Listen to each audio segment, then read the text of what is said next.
hàng nghìn năm tức là thung bờ thun tập lúc phải giang Giêsu Christ re tlan tana tức là giang Giêsu Christ chiên ai đề giang Giêsu Christ chiên nát ai đề Giêsu Christ mừng đề Đức Chúa Trời đến quý vị đến nhóm lại nhóm đến hội thánh là đến các trên thế giới thôi à đây hiện trúc đề lại đau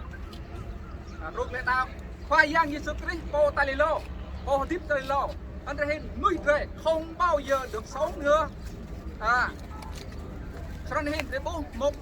2024 này ta nhiều gan lô rây ta xa rây ta chùa rây cho nên hiện nhiều mò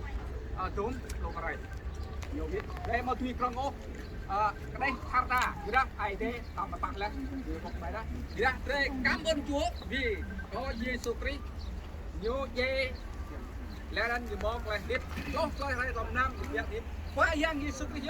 cô phun cái này cô tắt lại ai gặp Chúa trong không trung cái là thiên đàng trong khi tôi chẳng hứng trong ta sao cô không làm trộm ra một Toronto